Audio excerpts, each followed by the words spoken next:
ஓம் cream ஆதித்யாய சோமாய மங்களாய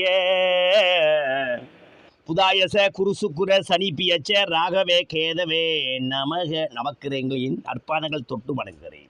காலபுசனுக்கு 5 என்று சொல்லக்கூடிய பூர்வ புண்ணியஸ்தானமான யோகஸ்தானமான அதிர்ஷ்டஸ்தானமான ஸ்திரராசியான நெருப்பு ராசியான சிம்ம ராசியை பிறந்த சிகரங்களுக்கு கோடான கோடி வணக்கங்கள். பிரியமானவர்களே, இந்த 15ஆம் தேதி 15/3/2000 வரும் ஞாயிற்றுக்கிழமை பிறக்கும் பங்குனி மாதத்தில் உங்கள் வாழ்க்கையை தங்கமாய் ஜொலிக்க போறீங்க.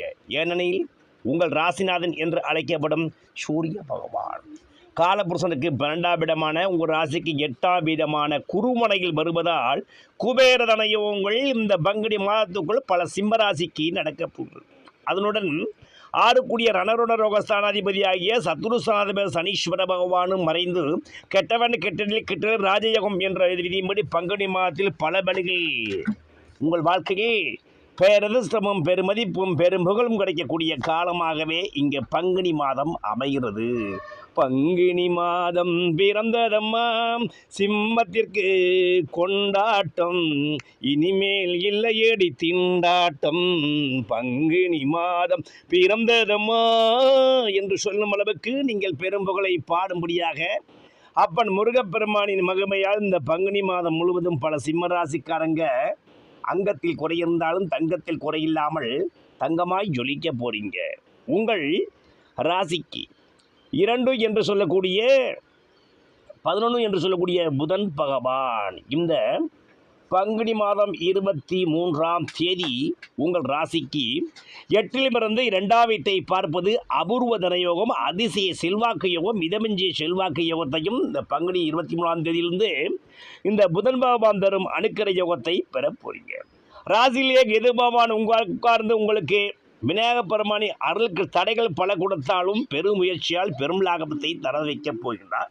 அதனால் அந்த பங்குனி மாதம் முழுவதும் அருகிலுள்ள விநாயகர் ஆலயம் சென்று விநாயகர் ஆலயருக்கு முதுகுக்கு பின்புறம் உட்கார்ந்து ஓம் கிளாம் கிளீம் கம் கணபதியே பரபரத மமதரதானிய சமுருத்திமே தேகி லாபய சுபாகா என்று விநாயக பெருமானை துதித்து வருவதும் நெய்தீபம் இட்டு வணங்கி வருவதும் யோகத்தை விருதுகளை செய்யும். மேலும் 7 என்று சொல்லக்கூடிய பெருத்த காந்திர ஸ்தானமான காலபுருஷுக்கு 11 குதூகோள கும்பகணமான இந்த கும்பமனையில் உள்ள ராகு பகவான் உங்கள் வாழ்க்கையில் அதீத தனயோகத்தை அள்ளி கொடுக்க ஆயத்தமாகிவிட்டார். ஏனெனில் பொதுவாகவே ராகு பகவான் 4ஆம் இடம் 7ஆம் இடம் 10ஆம் இடத்தில் இருந்து குரு பகவான் பார்த்த கேளையா ராகுவாக யோகம் செய்வார்.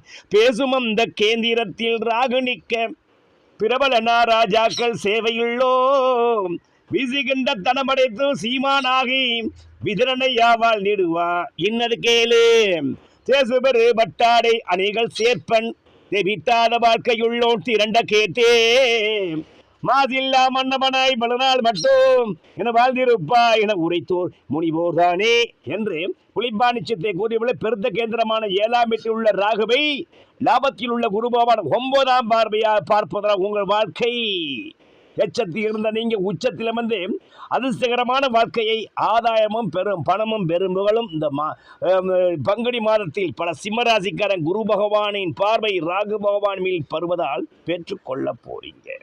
உங்கள் ராசிக்கு சுக்கிர பகவான் உங்கள் வாழ்க்கையில் பங்குனி 13ஆம் தேதி உங்கள் வாழ்க்கையில் மேசராசியில் அமர்ந்து தன்னுடைய 3ஆம் பார்வையாக ஜீவனாதிபதி 3ஆம் வீட்டை பார்ப்பதால் முயற்சிகள் மூலம் பல வழிகளில் வருமான பெருக்கவும் தனப்பெருக்கவும் சுக்கிர பகவான் தருவது பல வழிகளில் ஆதாயத்தையும் அதிர்ஷ்டையும் உங்களுக்கு அதிக்கும்.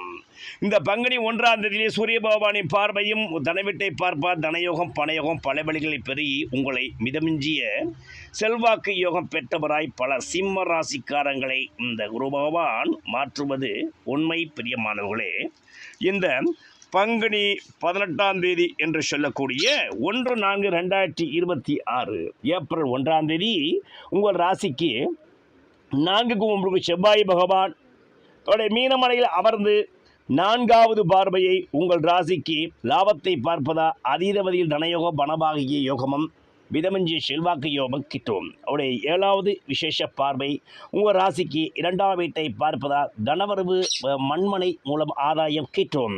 அவருடைய 8வது பார்வை உங்கள் ராசிக்கு 3ஆம் வீட்டை முயற்சிகளால் மண்மனை யோகமும் ஏற்கனவே இந்த மண்மனை ஸ்திரச்சொத்து யோகமும் மாட மாளிகை கூட கோபுரங்களை அமைக்கக்கூடிய காலங்கள்லாம் பல சிம்ம ராசிக்கு இந்த காலகட்டங்களில் வரும்.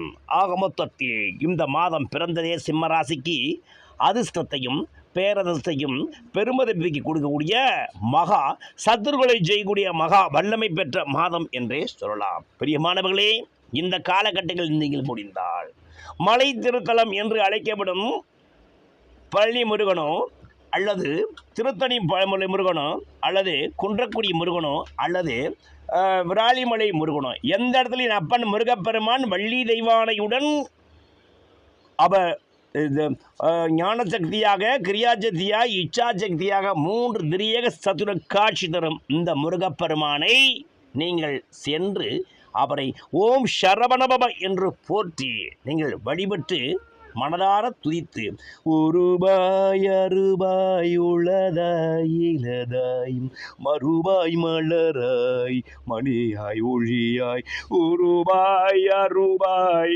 உளதாய் இலதாய் மறுபாய் மலராய் மணியாய் ஒழியாய் கருபாய் உயிராய் கதியாய் வீதியாய் கருபாய் உயிராய் கதியாய் வீதியாய் கூறுவாய் வருவாய் அருள்வாய் கூகனே என்று என் அப்பன் அருள்மிகு கடவுளை வழிபட்டு வருவது உங்கள் வாழ்க்கையில் ஆதாயங்கள் பல கிடைத்து இழந்த சொத்து சுகம் அனைத்தையும் இந்த பங்குனி 35ஆம் தேதிக்குள் பல சிம்ம ராசிக்காரங்க பெற்று பேரதிர்ஷ்டமும் பெரும் மதிப்பையும் பெற்று பெரும் புகழ் பெற்று பெரும் தனபந்தராய் பல சிம்ம ராசிக்காரங்க வரும் 30 நாட்களுக்குள் வருவது நிதர்சனமான உண்மை உண்மை உண்மை.